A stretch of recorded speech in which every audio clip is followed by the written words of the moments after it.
Hezbollah और Hamas के हमलों के बीच इजराइल ने अपने पूरे एयर डिफेंस सिस्टम को एक्टिवेट कर दिया है।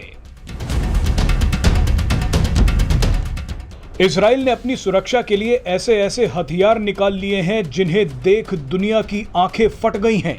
आज हम आपको इजराइल के एक ऐसे हथियार के दर्शन करवाएंगे जिसने पूरी दुनिया में तहलका मचा दिया और आतंकियों में खौफ पैदा कर दिया है। आप इसे आयरन डोम का बाप भी बोल सकते हैं। ये कैसे फायर होता है और कैसे काम करता है वो आपको इस वीडियो में दिखाएंगे, लेकिन उससे पहले आपको ऐसी जानकारी देंगे जिसे सुनने के बाद आपको अपने ही कानों पर यकीन नहीं होगा।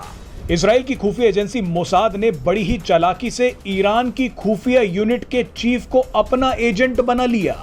ईरान के पूर्व राष्ट्रपति अहमदी नेदाज ने दावा किया है कि मोसाद ने ईरानी खुफिया एजेंसी के प्रमुख के रूप में अपने ही एक आदमी को बैठा दिया। ये व्यक्ति ईरान की खुफिया एजेंसी को चलाता रहा और सारी जानकारियां इजराइल को देता रहा, यानी खुफिया एजेंसी ईरान की और उसका चीफ इजराइल का। बहरहाल अब आते हैं इजराइल के उस हथियार की तरफ जो हिजबुल्लाह और हमास के रॉकेट और मिसाइलों को मच्छर की तरह मार रहा है। इस हथियार का नाम डेविड स्लिंग है। डेविड स्लिंग को 2017 में ही तैयार किया गया है और अब इसी ने इजराइल की जान बचाई है। आपको बता दें कि इजराइल अपने एयर डिफेंस के लिए कई तरह के सुरक्षा कवचों का इस्तेमाल करता है। आप जानते ही हैं कि इजराइल के दुश्मन चारों तरफ हैं। इजराइल पर हमले भी कई तरह के हथियारों से किए जाते हैं, जिनमें suicide drone, cruise missile, aircraft और बैलिस्टिक मिसाइल शामिल हैं। ऐसे में इतने सारे दुश्मन एक साथ अलग अलग हथियारों से जब इजराइल पर हमला करते हैं तो सिर्फ आयरन डोम से बचा नहीं जा सकता।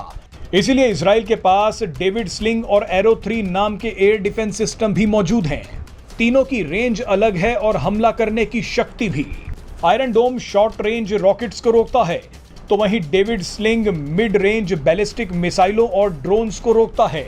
इसके अलावा एरो 3 नाम का air defence system long range ballistic मिसाइलों को तबाह करता है। इस बार हिजबुल्लाह के हमलों के बीच आयरन डोम के साथ इजराइल ने डेविड स्लिंग को भी निकाल लिया। हसन नसरुल्लाह की मौत के बाद हिजबुल्लाह बौखलाया हुआ है।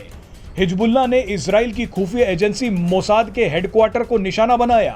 हिजबुल्लाह ने हेडक्वार्टर की तरफ अपनी खतरनाक कादर 1 मिसाइल छोड़ दी, लेकिन कादर 1 मिसाइल को डेविड स्लिंग ने हवा में ही तबाह कर दिया।